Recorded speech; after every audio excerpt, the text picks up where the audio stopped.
I destroyed 3 other capacitors. I inadvertently put them in the wrong way. I thought I was reading it correctly, but I was wrong. These 3 got installed backwards. Powering it on and off. Went through about 4 fuses. It's been on the bench, up and running for several hours today, and seems to be working just fine. Okay, we can see here the 2 bulk capacitors have replaced. These 2 little ones got replaced. All the op amps seem to be working just fine.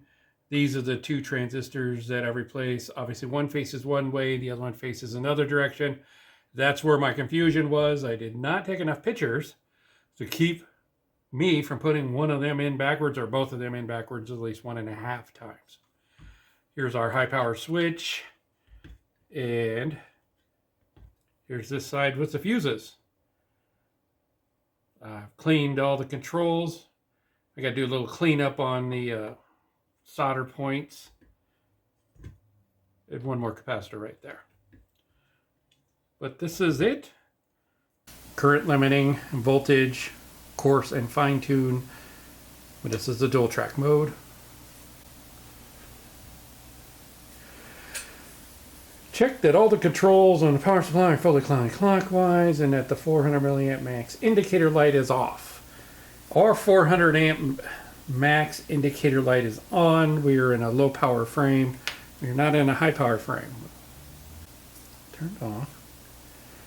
Check that the power supply 503A plus volts control is fully counterclockwise, and check that the meter reading is 0.0000 within plus or minus 100 millivolts.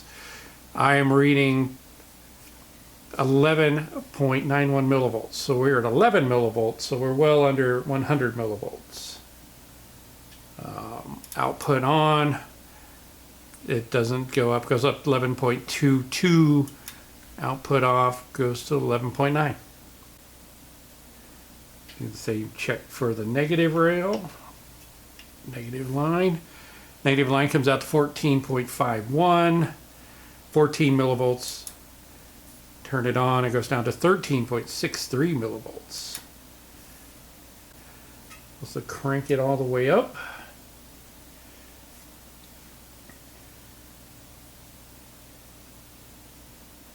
.4, we're at 20.2, 200 volt DC range. Set the power supply volts and controls fully clockwise. The meter reading should read at least 20.1 volts, but not less than 20.4. It's reading 20.218. So that's working. Turn it down, the dial goes down. Now we do this to the negative side. Negative is 13 millivolts, and then turn it up. What's our max? This one goes up to 21 volts. I was in here before and I adjusted this pot. 22, 21, 20.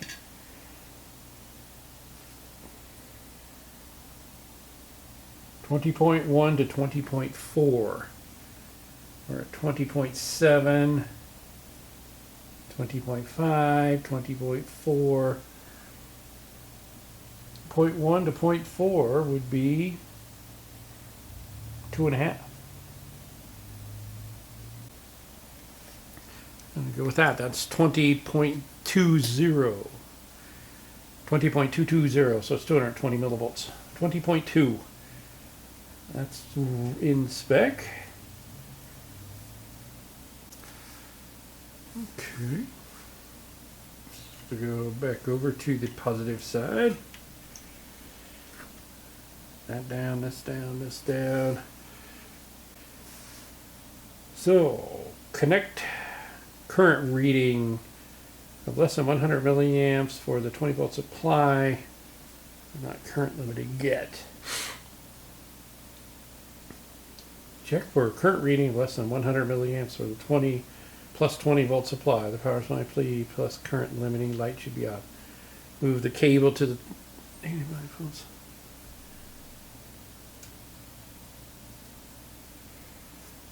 All right. Turn up our voltage. The positive 20 red current limiting light is on, and we're at 15 milliamps on that one.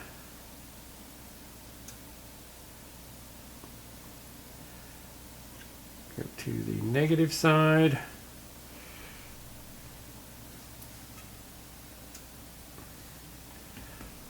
You can see the negative current limiting LEDs lit up, and we are 11.3 milliamps on that voltage rail on the negative supply.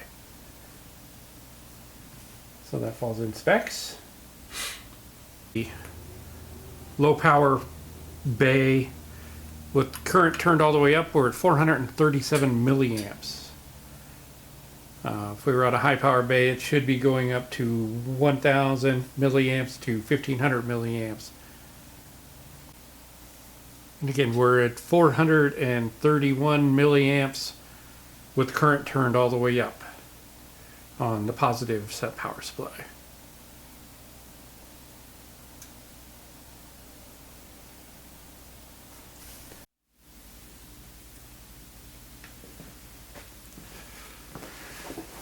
Okay, I have a little load tester. It's set for 400 milliamps. I'm gonna turn this on. Gonna run it at 5 volts. 400 milliamps. We're drawing 1.9 watts, 2 watts. And we're almost at 5 volts. I'm going to let the thing run for a little while, and we'll watch how it performs. If I turn down the current limiting, it comes right on, just a little bit, like it should, because we're at maximum current. And we'll let this thing ride. Let this thing burn in. Okay, that's been running about 30 minutes. I was going to swap it over to the negative rail. There we go, 400 milliamps of current. Doing 1.9 watts at 4.94 volts. Well, let this thing burn in on the negative rail. Let's see how it does. So far it's been working perfect after all of its repairs. And I did get this thing, yeah, it's working perfect after all its repairs.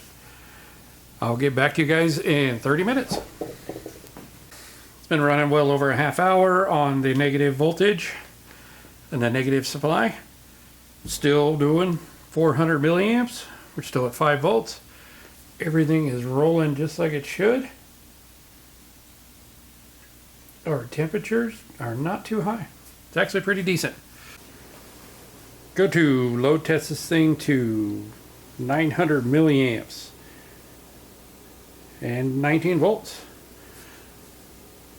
I'm going to let this burn for about 30 minutes and we'll check the results and see what happens.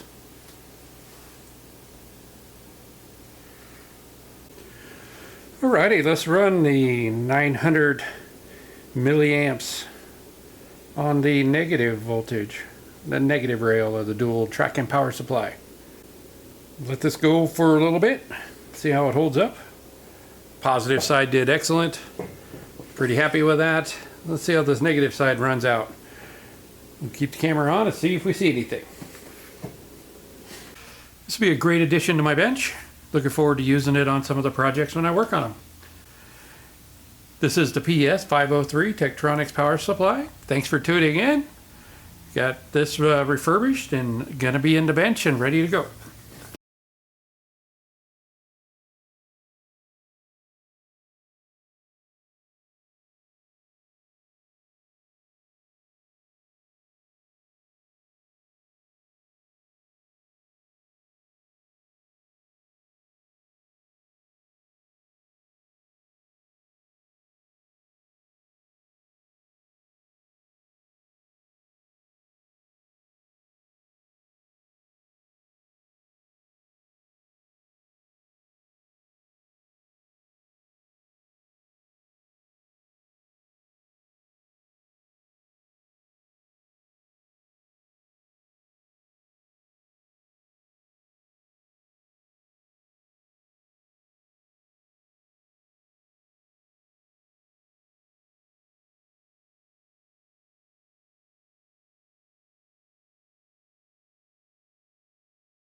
Testing 1, 2, 3, 4.